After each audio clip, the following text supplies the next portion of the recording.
What's happening, YouTubers? Welcome to another Marvel Retro Review here on the Pack Photos YouTube channel. And tonight's Retro Review is of this old school Toybiz X-Men figure. It's, of course, Morph, the one Marvel Legends we're missing in our Jim Lee collection. Of course, we had the AOA one, but that's not the one everyone was looking for. We're, of course, looking for this version. Now, if you were a collector in the 90s and you're a huge fan of Marvel, you probably collected these figures back in the day. And I would argue, apart from Marvel Legends, this was probably one of Toybiz's most successful toy lines. And I genuinely mean that. I feel like Toybiz had a variety of characters and a lot of deep cuts when it came to Marvel characters and comics. There was so much variety and a lot to choose from in terms of characters that I think the only thing that rivaled this was Hasbro's Marvel Universe figures. Enough about all that. Let's take a look at the box art first. So on the front of the packaging, it has this old school comic book design, and I think it's something that Hasbro recreates very well when they're retro packaging line. But on the top left-hand corner, you see different characters on there, like Wolverine, Beast, Maverick, Morph, and I'm not sure who the middle guy is, so somebody in the comments below, if you know who he is, feel free to let me know. And then on the side here, you see it says Mutant Shapeshifter Morph. Then on the front of the packaging, you also see the figure, as well as 3 additional sets of heads, and then also a trading card in the back. And then on the back of the packaging is where it gets interesting. You see a lot going on here, a lot of figures. At the top left-hand corner, we'll start. There's the toll-free customer service number. Like I mentioned in the Jean Grey review, I don't think that works anymore. And then you see it shows the instructions how to remove the heads off the figure, and it says interchangeable heads pop on and off to disguise Morph's true personality. And then on the left side of the packaging is a little read up on Morph. It says, once a member of the Uncanny X-Men, Morph sacrificed his life to save his teammates from the mutant hunting Sentinels, resurrected by the evil Mr. Sinister, and set against his one-time allies. Morph now uses his shape-shifting abilities in an attempt to put an end to his former friends. And for those of you who might not know, Morph was actually a character created for the TV series specifically, so this was the cool thing that I liked about Toybiz. They did characters based off the animated series, whereas Hasbro doesn't. People assume when they came out with the Jim Lee X-Men that was based off the animated series. It wasn't. The only thing that they've done recently that's based off any animated series was that cel-shaded Venom and then the upcoming cel-shaded X-Men figures. And if we look at the other X-Men figures in the line, you see the X-Men X-Force right there. I'm going through and seeing which ones they've made figures of already. Obviously, we've had Cable. We've had 2 Cannonballs, Cable 3. We haven't had a Grizzly. We just got Sunspot and Shatterstar a couple years back. Richter just came out. Looks like we have Cable 4, and I'm not sure who Quark is. And that Pyro figure just came out 2 years ago, the Rogue. I feel like of these figures, Pyro and Sunspot probably look most identical to their newer Hasbro Marvel Legends counterparts. And then if we move down on the box, we can see other figures in the X-Men line. We have Silver Samurai, Morph, Beast, somebody named Random. I think he was the one that was on the front of the box. Trevor Fitzroy, Robot Wolverine. I know we've gotten Strong Guy recently. We did get Silver Samurai in the retro card art. Beast and Omega Red, Apocalypse, Bishop. We haven't gotten a Tusk. And then if we go down even more, we've got Iceman, Nightcrawler, Sauron, Storm, Mr. Sinister, Weapon X, and Magneto.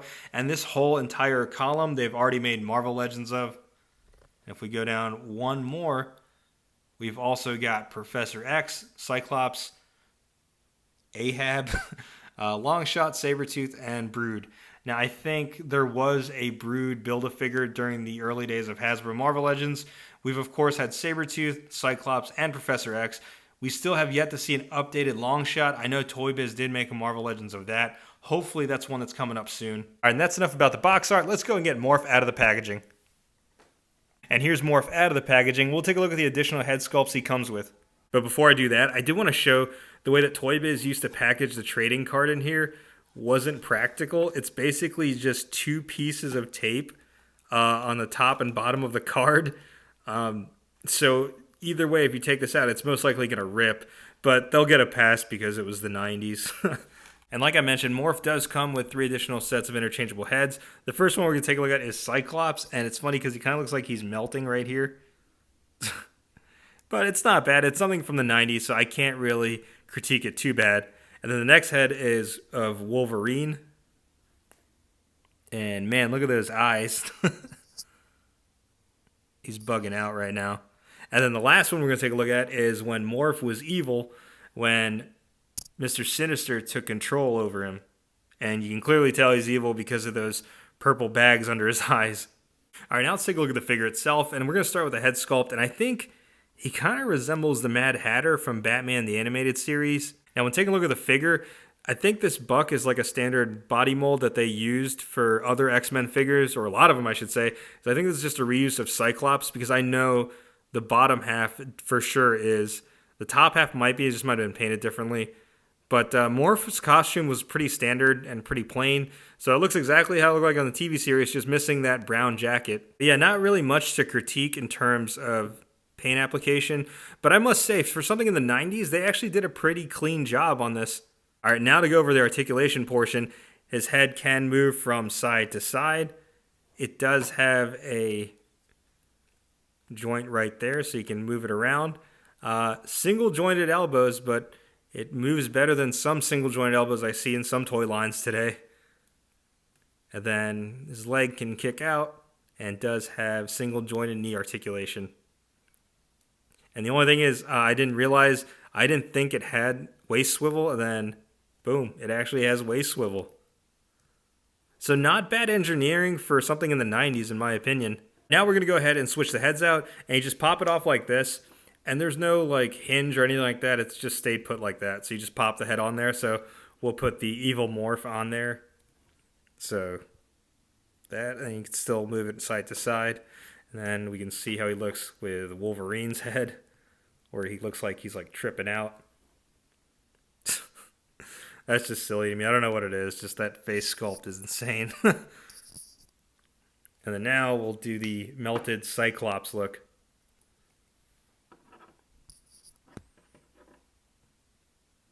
And I think out of all these, I might only just use it just for the Morph, of course. I kind of like the evil one, because that's when he was with Mr. Sinister. I did want to see, I know it's a long shot because that peg is really small, to see if it would fit on a Marvel Legends or Forge figure. But yeah, there's no way that's fitting on. Even if it did, it just looked pretty small. Now we're going to jump right into size comparisons. Here he is sitting next to the Marvel Legends Wolverine and Cyclops. Next size comparison, here he is next to the Marvel Legends Jean Grey and Jubilee. And next size comparison, here he is next to the Marvel Legends Storm and Beast. And next size comparison, here he is next to the Marvel Legends Rogue and Gambit. And that should be all the size comparisons next to all the X-Men animated series characters, with the exception of Professor X, because I just don't feel like taking it off the shelf. Last size comparison, here he is next to the Marvel Legends Stan Lee. Alright, so my overall thoughts on the figure is I absolutely like it. I dig it. It takes me back. It's kind of a nostalgia trip to when I was growing up and collecting these in the 90s. Through the lens of a collector in 2022, I still like it, especially the price point I paid for. It's about $20. If you're able to pick up this figure new in box at between the $20 to $25 price point, and you're a huge X-Men fan, I highly recommend it. And I would recommend keeping it on card, mainly because you're not really going to do much out of the box. The figure has limited articulation, limited posability, but it's still nice. And that box art is awesome. Aesthetically, it's one of their best ones. It's the reason why Hasbro does re-releases through retro carding, because the aesthetics look so nice, and it brings us back to that nostalgia trip to back in the day, through the Toybiz days. Through the lens of a collector in 1994, when these originally came out, I would still say it's worth it. You got a lot of bang for your buck with Toybiz. You have 3 additional head sculpts with this figure, a trading card, which is so questionably placed in the package. But yeah, let me know what y'all think in the comments below. Sound off. Did y'all collect these when you were growing up in the 90s? Did you like Toybiz figures? And did you watch X-Men the Animated Series? And also, do you think Hasbro will finally give us an animated series Morph figure either this year or next? And like always, YouTubers, if you like what you see, hit that like button. If you haven't already yet subscribed to the channel, go ahead and subscribe. Thanks for watching. And here's Morph out of the packaging. And before we take a look at the accessories, I just wanted to show one thing in the back. God damn it.